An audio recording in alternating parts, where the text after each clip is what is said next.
Welcome to Bubba Rob's Carnivore Journey. Good morning, everybody.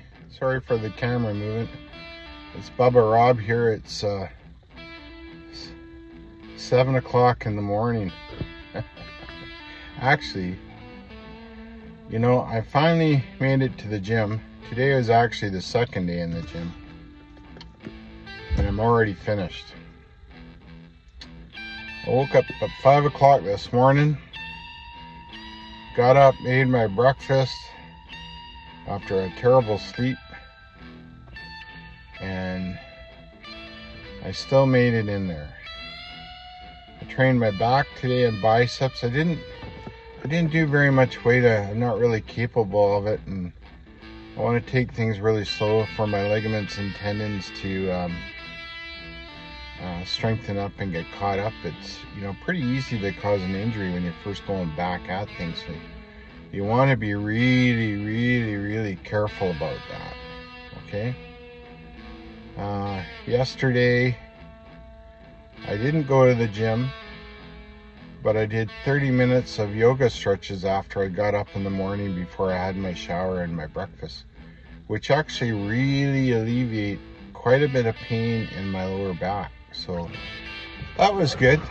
You know, I had a pretty productive day yesterday because the pain wasn't there so much, so that was good. And the day before that I trained chest and triceps. Now, how I'm training is very similar to what I did years and years ago, but a bit different. It's basically using periodization and time over function. And what I mean by that is,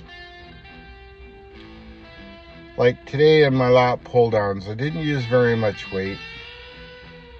It's actually quite embarrassing, but it was only like 75 pounds. But I did 4 sets of 10, very slow and very deliberate. So make sure that my function is good, my form is good, and I maximize the time in the movement so I get the most out of it. So what I'll do is, once I get up to 5 sets of 10, then when I do that amount properly for the full amount of reps and the proper time or speed, then the following week, then I'll up it up a plate, which I think is 7.5 pounds on that machine.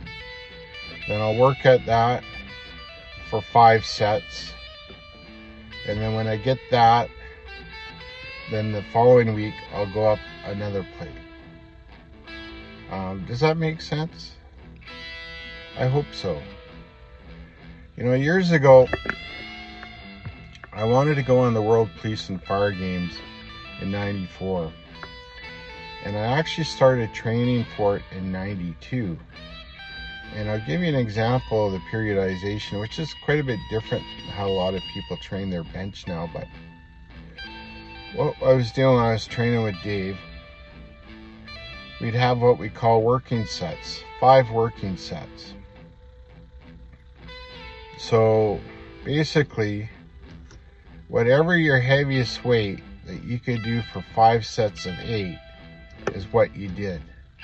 And when you completed that 5 sets of 8, the next week you went up 5 pounds. Now, so at the end of the 1-year cycle,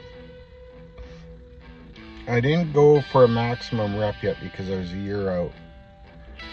But my bench workout would be like, you warm up the bar, 135, 185, 2 1/4, say 245. And then my 5 working sets of 8 was 285 pounds. So if you use the law of subtraction, every 2 reps is 15 pounds. If I would have trained for a single at that point, I would have probably had a single around 410 or 415 pounds. And I was a year out. Fortunately, I was in the gym at Naden. I was doing a back workout, and I put a dumbbell down, and I actually dislocated my left shoulder at both sides. So by the neck and the shoulder, it completely popped out. I didn't know what had happened, but I knew something was wrong. So I actually hung on the chin-up bar, and my shoulder went back into place. Yeah, I sure lucked out. But you know, by the time I got to the washroom, I was in so much pain I couldn't wipe my ass, literally. It was brutal. And that injury actually derailed basically most of my training for quite some time. So I never really fully recovered from that one. I mean, my left shoulder, I've dislocated it 3 times. And like I say, once it was at both ends of the clavicle. So, you know, that's pretty painful. So I guess the reason why I'm telling you guys that story is if I can have that and still go back and do something, and I've gone back over and over and over again, there's really no excuses for little aches and pains. I'm not trying to make fun of anybody or anything like that, but there really isn't. If you put your mind to doing something that's positive for you, like this carnivore diet, and your mindset is right, you're not going to fail. And I'm very lucky that in my previous life in training, I had some people behind me that would not let me quit. I mean, it was pretty flippin' serious business. You know, there was pretty hardcore guys back then here. There still is some, but it's not like it was before. And, you know, I'm looking forward to getting back to that. Will I ever get that strength again? Probably not, especially at my age. You know, you got your decreased testosterone levels, injuries. You know, my training over the years has been extremely inconsistent. Most of my muscular structure is pretty much gone as far as that goes. So to a certain degree it'll come back, but not completely. I don't know, maybe 50%, maybe 70%. I don't know, maybe at some point, you know, I should get my test levels checked and maybe go on TRT therapy to help out a little bit. I mean, that's definitely an option. It's going to be very interesting to see how my hips and my back react. That will be extremely interesting because the arthritis there is so far gone. You know, I'm really going to have to push through a lot of pain. So, you know, it's not going to be an easy task. So I hope I don't know, I hope somebody gets something from this. You know, it's pretty important.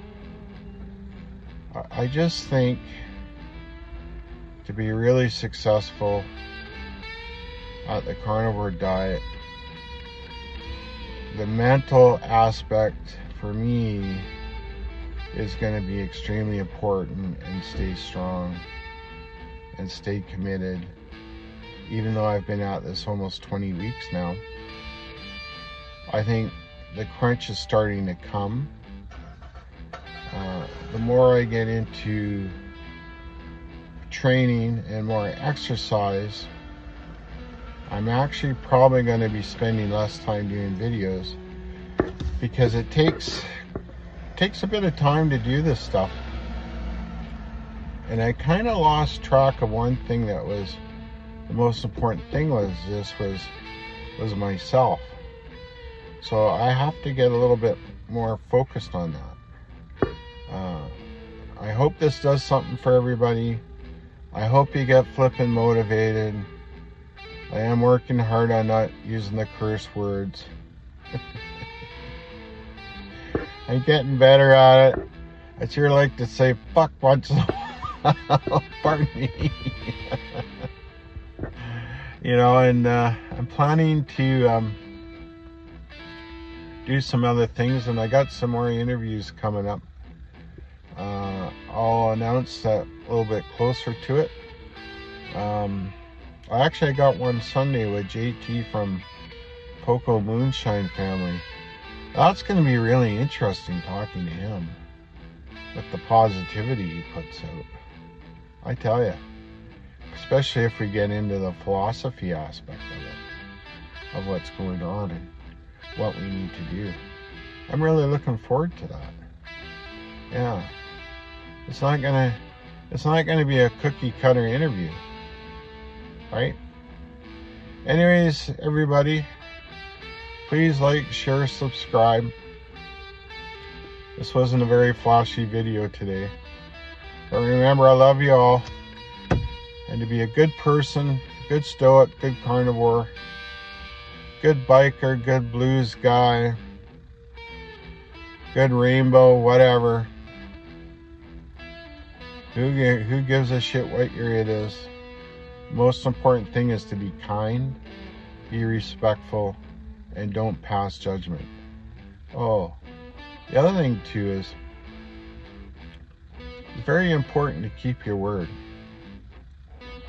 If you say you're going to do something when you do it, and you're going to do it out there, make sure you do it. Keep to your word. You never know who's going to be disappointed. That shit comes back to you. Okay? Karma is a bitch. Okay? Love you all. Have a great day. Bye-bye.